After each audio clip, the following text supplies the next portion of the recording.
Hey. Hey. What's up? Not too much. Great to be here. Yeah. A lot of people. Great to have you, man. It's been a really long time since we talked, about 6 hours. How have things changed?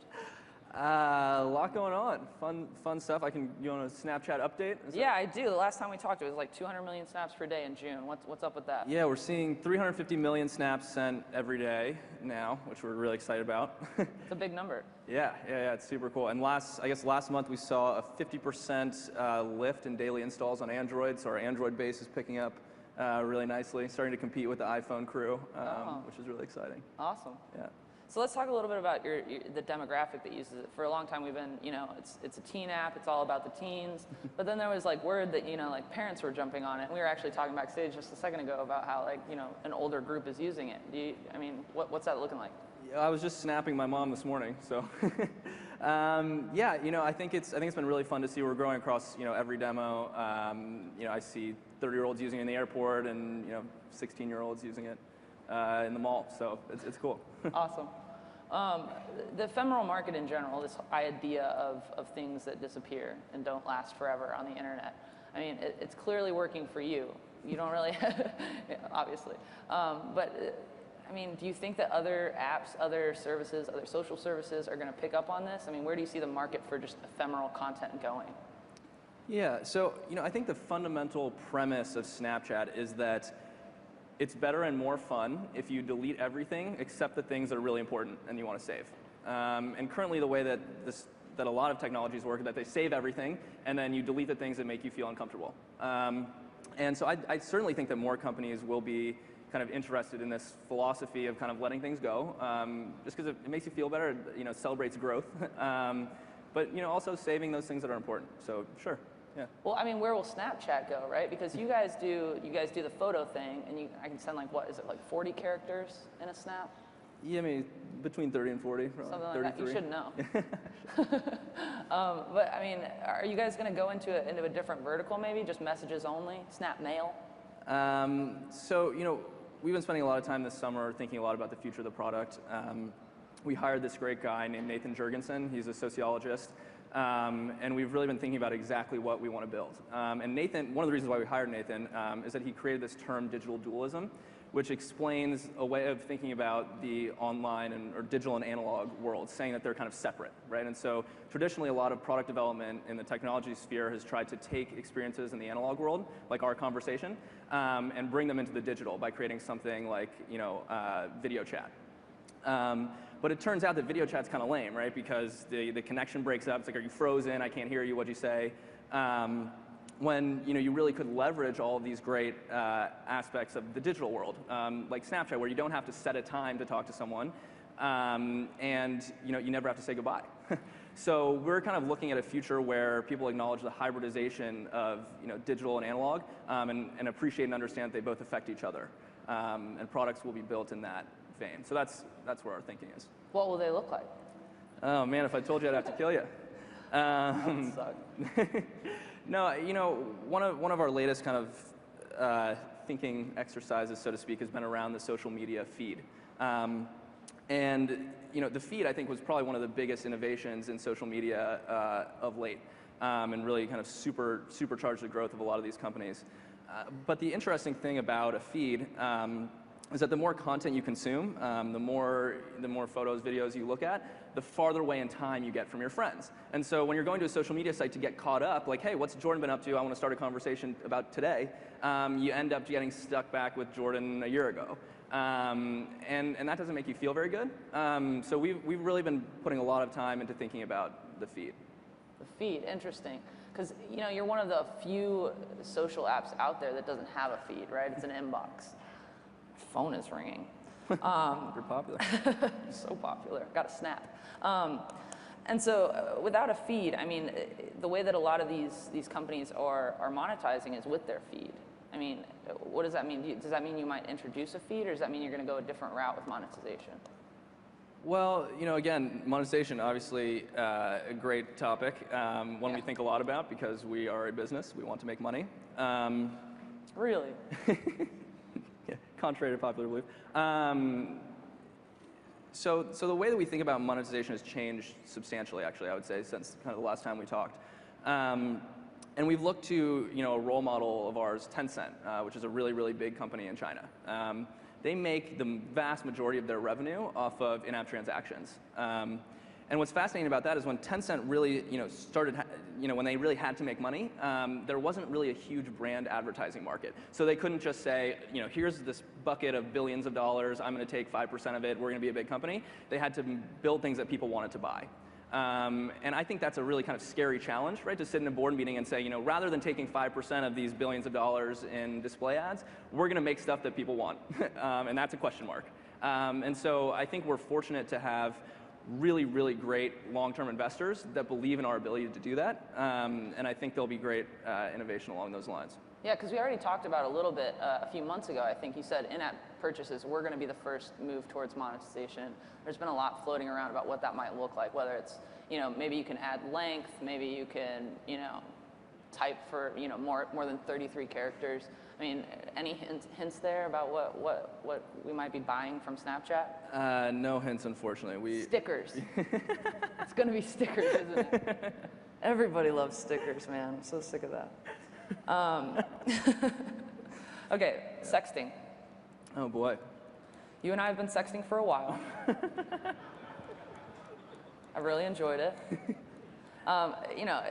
It's out there. People are talking about it. The older groups especially they can't understand why young kids want to send messages that disappear, other than to be doing dirty things in those messages. I mean, you haven't really had an opportunity, I don't think, to stand up and be like, no, this is what's up. So I'm giving you your podium right now.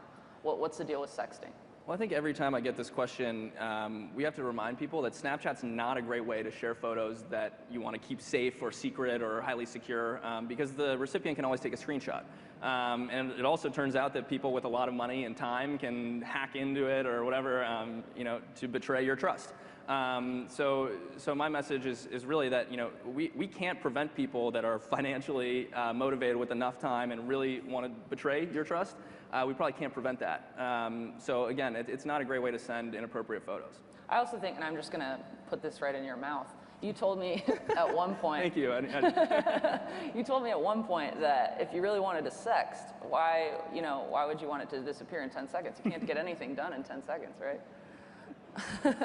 And here I thought that was off the record. Well, okay, competition, man. You like own the space. You own ephemeral messaging, but you're still competing for mind share in a certain group of people. Who do you consider your biggest competitor? Gosh. Oh man.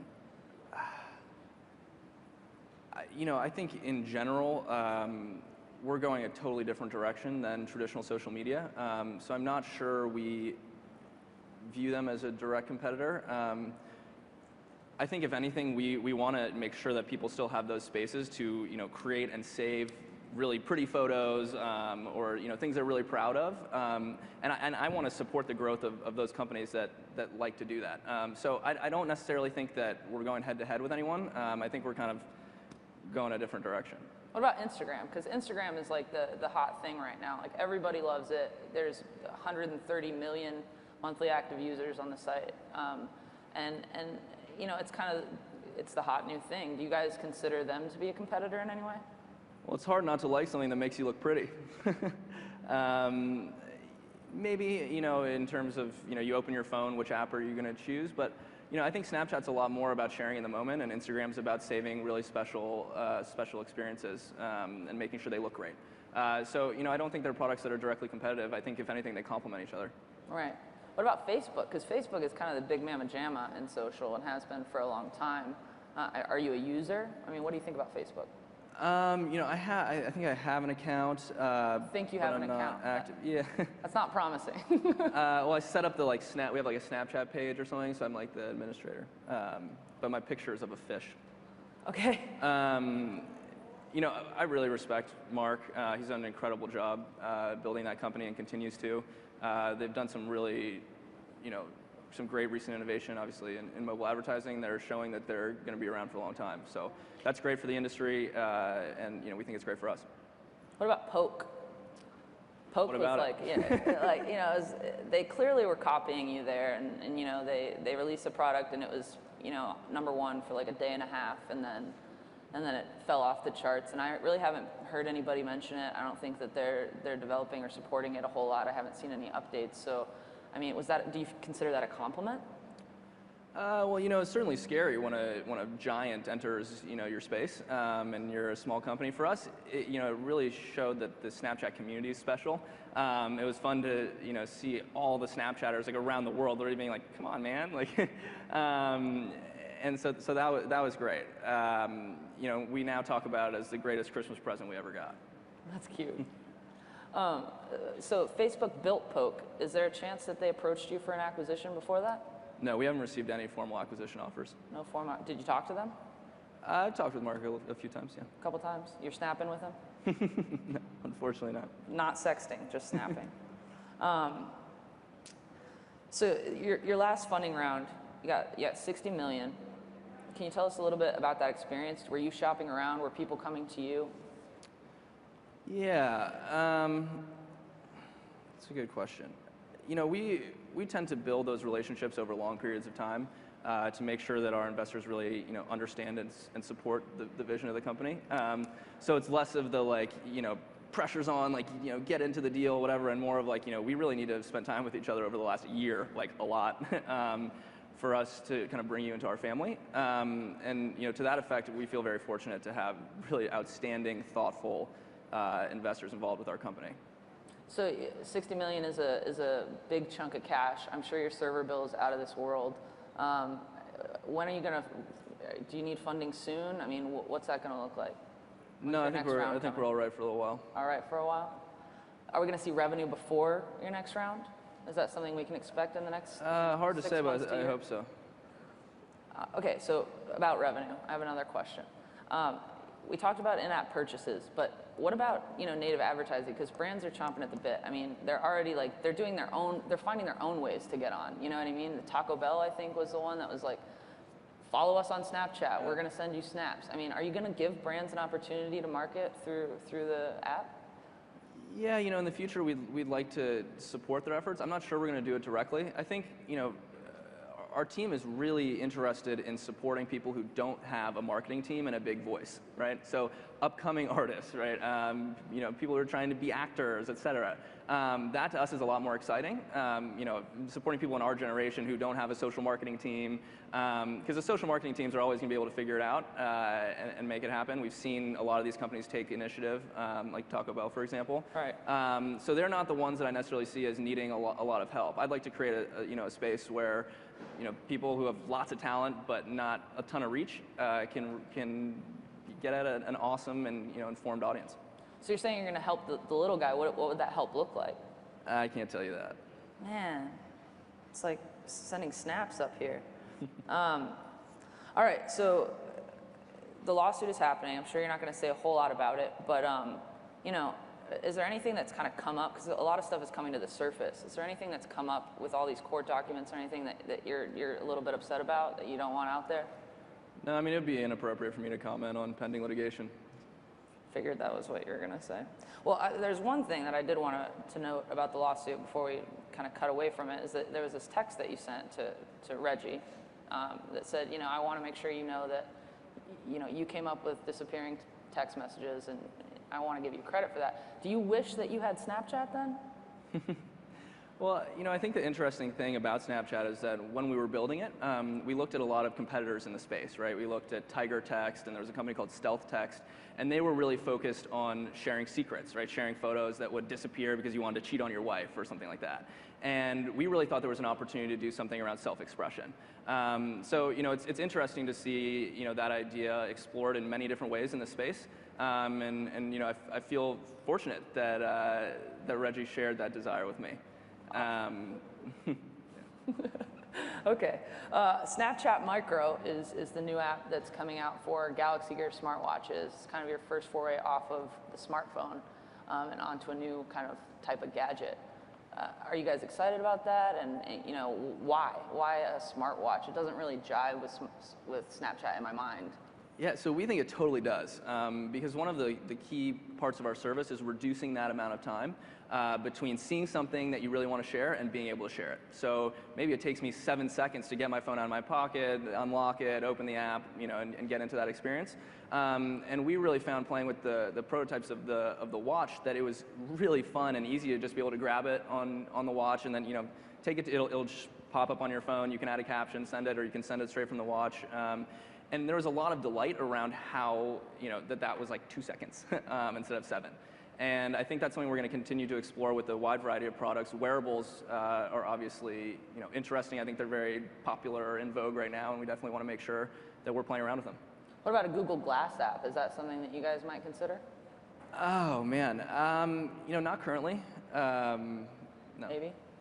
I don't think so. I don't think so. That's interesting. So you'd go for the watch, but you wouldn't go for the headset. Why?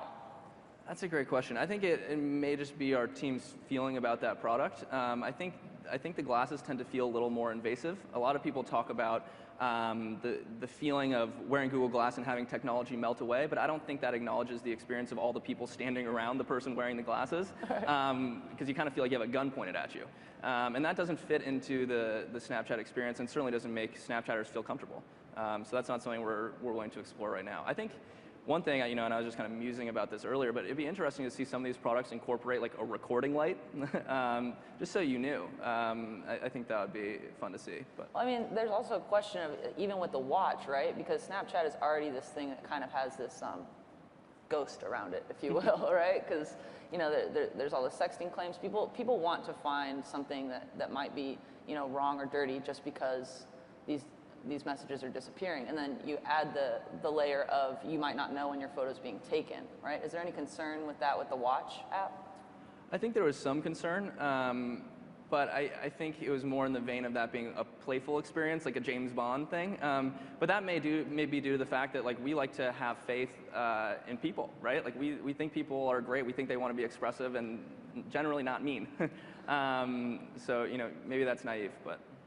What about showing best friends? This is something we've talked about a little bit in the past, but people want an explanation. Why, when the content I'm sending is private, are you letting people know who I'm talking to? I think that's a great question. We certainly get it all the time.